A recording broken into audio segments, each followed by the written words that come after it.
मुझे मेरी बीवी सारा हफ्ता बहुत प्यार देती, लेकिन इतवार की रात मुझे करीब भी ना आने देती और दूसरे कमरे में जाकर सो जाती।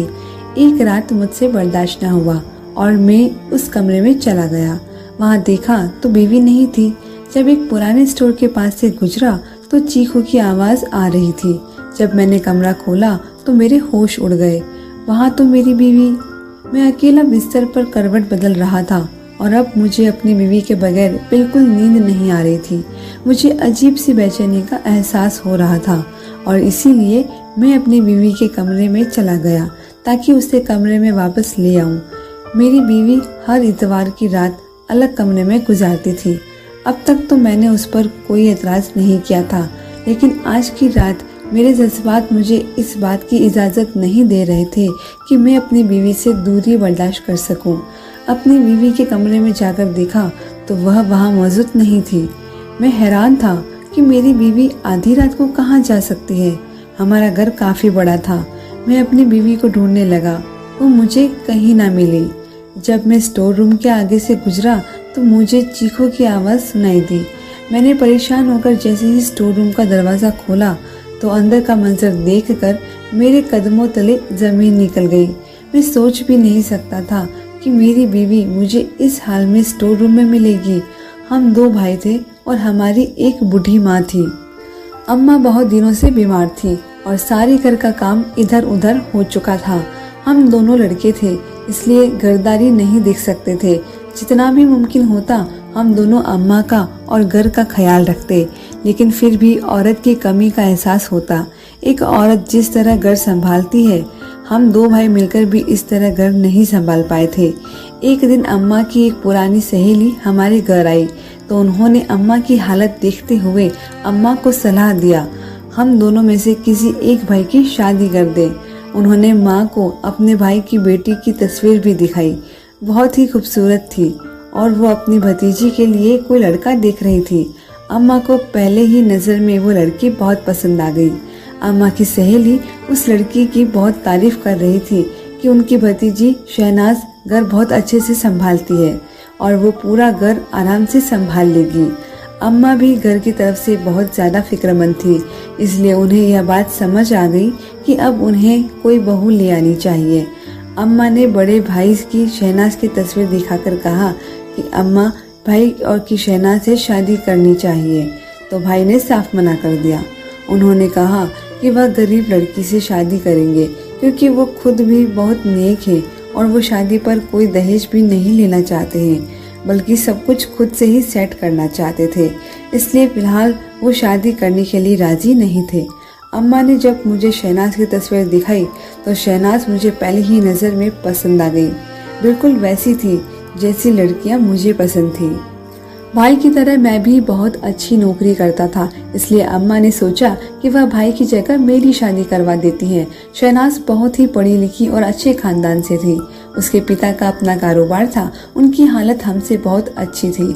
जब अम्मा शहनाज के घर रिश्ता लेकर गई तो अम्मा को लगा कि शहनाज के घर वाले इस रिश्ते के लिए इनकार कर देंगे, लेकिन शहनाज के घर वालों ने मेरी अम्मा को बहुत इज्जत दी और रिश्ता भी कबूल कर लिया। हमारे घर की यह पहली खुशी थी। पापा के इंतकाल के बाद तो हमने खुशियां मनाना ही छोड़ दी थी। अम्मा भी अपनी बीमारी को भूलकर शादी की तैयारियों में मगन हो गई थी। बेटे के सिर पर सेहरा सजाने का अरमान उनकी आंखों में चमक रहा था। देखते ही देखते मेरी शादी का दिन आ गया और मैंने सही मायनों में पहली दफा शहनाज को अपनी दुल्हन के रूप में देखा। जब मैं कमरे में दाखिल हुआ तो उसका खूबसूरत चेहरा, घूंघट डाले बैठी से शहनाज मेरा ही इंतजार कर रही थी। मैंने शहनाज को शादी का तोहफा दिया और उसका खूबसूरत चेहरा देखने लगा। वो किसी हसीन मूरत जैसी थी। उसका चिकना सा जिस्म मेरे जज्बात को बेकाबू कर गया था। मैंने अचानक ही शहनाज के हाथों को चूम लिया। वो खामोश सी घबराई हुई बैठी थी। मेरी इस हरकत पर खुद से सिमट गई थी। मुझे उसका शर्माना भी अच्छा लगा था। मैंने उसे अपनी बाहों में भर लिया और अपनी मोहब्बत उस पर लुटाने लगा। उसका नाजुक सा वजूद मेरे जज्बात के तूफान के आगे लम्हों में ही ढेर हो गया। शहनाज ने खुद को पूरी तरह मेरे हवाले कर दिया था। शादी की ये रात मेरे लिए बहुत ही खूबसूरत थी। शहनाज के रूप में मुझे एक बेहतरीन जीवन साथी मिल गई थी। वो भी मेरी तारीफ करती थी और हम एक जिस्मानी ताल्लुक कायम कर चुके थे। अगले दिन शहनाज अपने घर चली गई और मैं सारा दिन बेचैनी से उसकी वापसी का इंतजार करता रहा था। मेरे बड़े भाई ने मेरी हालत देखी तो मेरा मजाक उड़ाने लगे। उनकी बात पर मैं शर्मिंदा हो गया तो वह कहने लगे कि अच्छी बात है, तुम्हें अपनी बीवी का इसी तरह ख्याल रखना चाहिए। रात को जब शहनाज लौटी तो मैं उसके साथ कमरे में आ गया और अपनी बेताबी का इजहार करने लगा। मेरी बात सुनकर वो मुस्कुरा उठी और मैंने फौरन ही उसे अपनी बाहों में समेट लिया। मेरी और शहनाज की शादी को 4 दिन ही गुजर रहे थे कि शहनाज ने सारे घर की जिम्मेदारी उठा ली। वाकई में ही वह घरेलू कामकाज में बहुत अच्छी थी। अम्मा तो शहनाज के कामकाज और उसकी जिम्मेदारी से इतनी खुश हुई थी कि उन्हें सारे घर की जिम्मेदारी व खुशी शहनाज के हवाले कर दी। भाई तो शहनाज के सामने भी आने से कतराते थे। वो शहनाज से पर्दा करने की कोशिश करते और अपनी नजरें झुकाए रहते। उस अपने सारे काम को खुद ही किया करते थे। शहनाज से कोई काम कभी न करता। शहनाज भी घर के माहौल में पूरी तरह वाकिफ हो गई थी और अब जाकर अम्मा को भी आराम और सुकून हासिल हुआ था। शहनाज घर के कामों के साथ साथ मुझे भी पूरा वक्त देती। वो मुझे हर रात इस कदर मोहब्बत देती कि मैं उसका दीवाना हो जाता। हर गुजरते दिन के साथ मेरा और शहनाज का रिश्ता मजबूत चला गया। हमारी शादी को 1 हफ्ता होने वाला था, लेकिन एक रात अचानक ही शहनाज ने अपना तकिया उठा लिया और कहने लगी कि आज रात वो अलग कमरे में सोएगी। मैं हैरान था कि शहनाज को अचानक ही क्या हो गया। मैंने उससे पूछा, क्यों भाई, क्या तुम मुझसे नाराज हो? तो कहने लगी कि नहीं, अब से वो हर इतवार की रात को अलग कमरे में सोया करेगी। शहनाज की बात सुनकर मैंने उससे पूछा, क्या आखिर ऐसी क्या तकलीफ हो गई है? मेरे लिए तो शहनाज के बगैर एक पल भी गुजारना मुमकिन नहीं था और वह पूरी रात की बात कर रही थी। मेरा उतरा हुआ चेहरा देखकर शहनाज कहने लगी कि आप परेशान ना हो।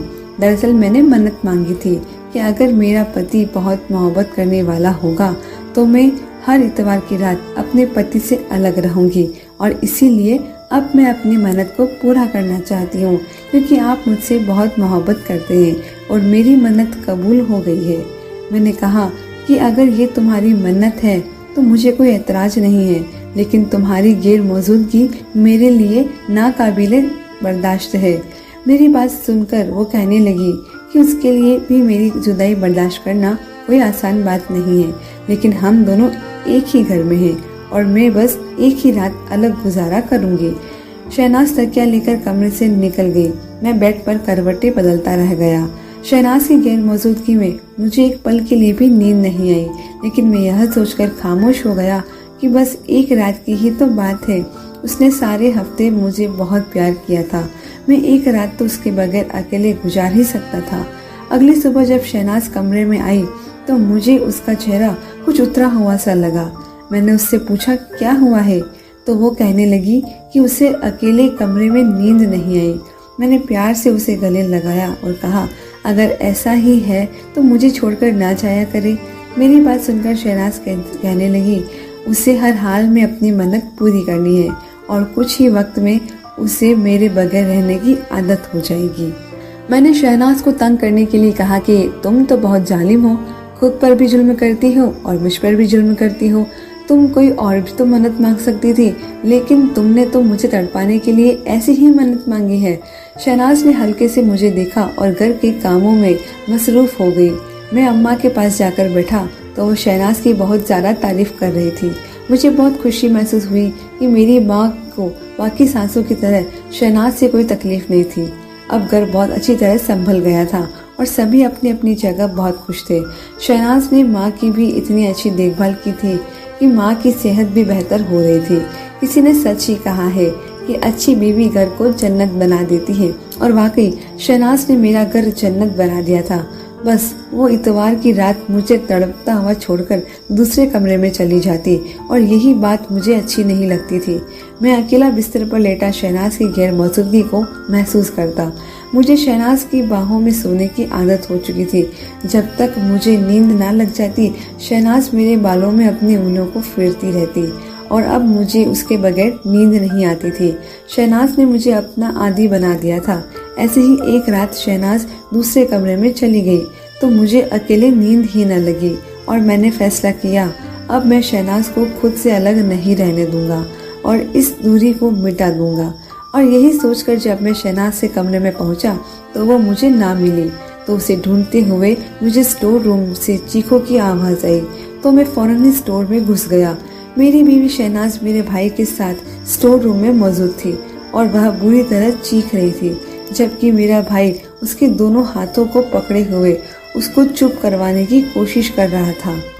मैं जैसे ही अंदर दाखिल हुआ तो मेरे भाई ने मुझे कहा, ये तेरी बीवी यहाँ अपने यार के साथ छुपकर मुलाकात कर रही थी और जब मैं अंदर आया तो ये चीखने चिल्लाने लगी। इसका आंशिक तो भाग निकला जब मैंने उससे कहा कि तुम्हें सच्चाई बता दो तो उलटकर मुझ पर इल्जाम लगाने लगी और कहने लगी कि तुम्हें कहेगी कि मैं इसकी इज्जत पर हमला करने वाला था। अपने भाई की बात सुनकर तो मेरा गुस्सा चेहरे से लाल हो गया।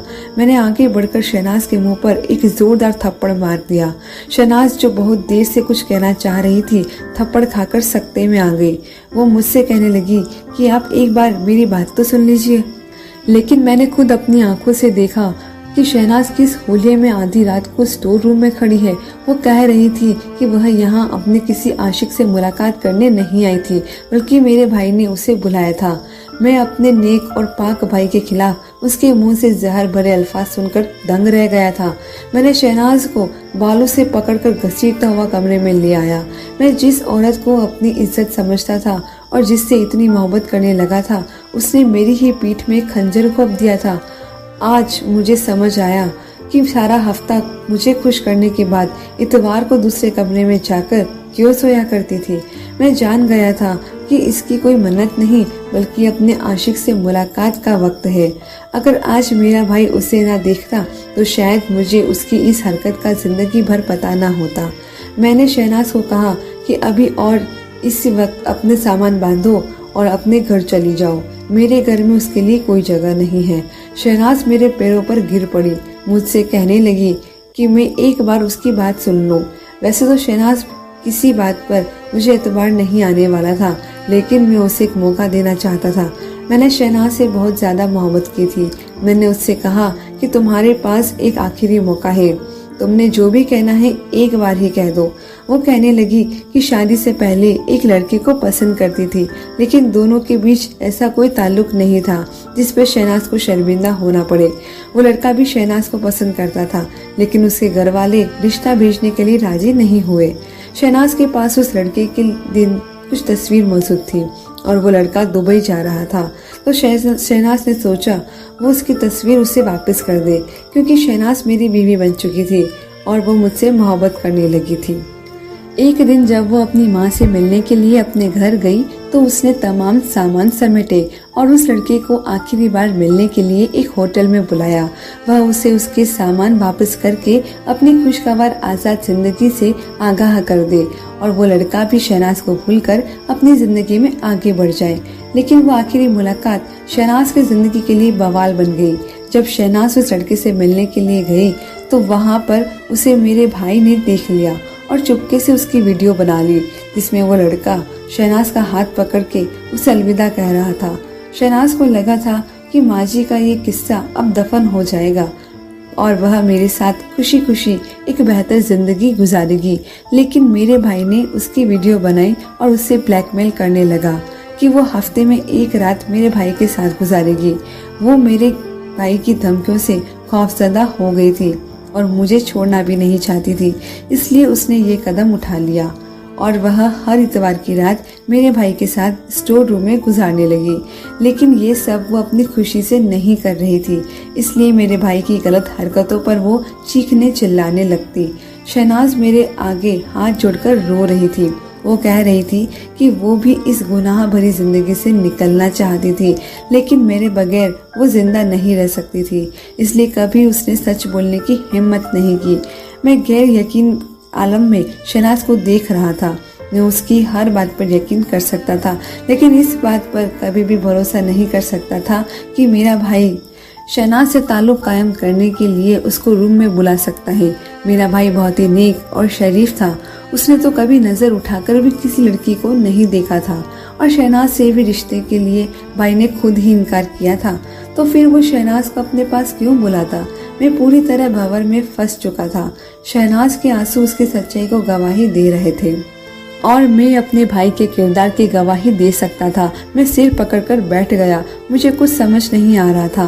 मैं शहनाज के साथ कोई गलत इंसाफ नहीं करना चाहता था, लेकिन मैं एक ऐसी औरत को अपनी निगाह में भी नहीं रख सकता था जो मेरे भाई के किरदार पर उंगली उठा रही थी। मैंने उससे कहा कि फिलहाल वो अपने घर चली जाए और कुछ दिन वहीं गुजारे। मैं ठंडे दिमाग से इस मामले पर गौर करूंगा, फिर ही कोई फैसला करूंगा। सुबह मैं खुद शहनाज को उसके घर छोड़ आया। मेरी गाड़ी से उतरते वक्त शहनाज ने एक ही बात की थी, मुझसे बहुत मोहब्बत करती है, और उसने जो भी किया वो मजबूरी में किया। मेरा दिल शहनाज की बात पर यकीन करना चाहता था, लेकिन अपने भाई को भी अच्छे से जानता था। उसको छोड़कर आने के बाद जब मैं अपने भाई के कमरे में गया तो वो नमाज पढ़ रहे थे। मैं खामोशी से एक कोने में बैठ गया। मेरे पास तो अपने भाई से पूछने के लिए कोई सवाल भी नहीं था।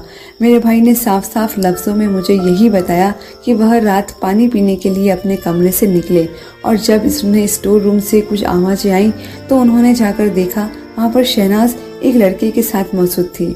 अब वे दोनों बहुत ही गैर हालत में थे। अम्मा की तबीयत ठीक नहीं थी, इसलिए मैं फिलहाल अम्मा को इस मामले से दूर रखना चाहता था। मैंने माँ से कह दिया था कि शहनाज कुछ दिन के लिए अपने घर रहने गई हुई है। दिन बहुत धीरे धीरे गुजर रहे थे। मैं पूरी तरह उलझ गया था। दफ्तर में भी किसी काम में मेरा दिल नहीं लगता था। मेरे भाई ने मुझे कहा था कि मुझे शहनाज को तलाक दे देनी चाहिए, क्योंकि उस जैसी औरतें घर बसाने वाली नहीं होती। मैं अपना और शहनाज का रिश्ता खत्म करने के लिए बिल्कुल राजी नहीं था। हमारे रिश्ते को कुछ वक्त देना चाहता था। शहनाज रोज मुझे कई बार फोन करती, लेकिन मैं उसका फोन नहीं उठाता। अम्मा बार बार शहनाज के बारे में सवाल कर रही थी। ये शहनाज कब वापस आएगी? अम्मा को भी शहनाज की आदत हो चुकी थी। शहनाज इस कदर अम्मा का ख्याल रखती कि अम्मा उसे सगी बेटियों की तरह मोहब्बत करने लगी थी। एक शाम मैं दफ्तर से घर लौटा। कुछ देर बाद ही हमें खबर मिली कि मेरे भाई का एक्सीडेंट हो गया है। उस शाम मैं शहनाज को तलाक देने के लिए उसके घर जाने वाला था, लेकिन भाई के एक्सीडेंट का सुनते ही मैं अस्पताल के लिए दौड़ पड़ा। भाई की हालत बहुत नाजुक थी। उनके जिस्म की हड्डियां टूट गई थी। कई घंटों के ऑपरेशन के बाद भाई की जिंदगी बच गई थी, लेकिन डॉक्टर ने बताया था कि वह जिंदगी भर बैठने के काबिल भी नहीं रहे। उनकी रीढ़ की हड्डी पूरी तरह टूट चुकी है। भाई का एक पाँव भी बिल्कुल खत्म हो गया था।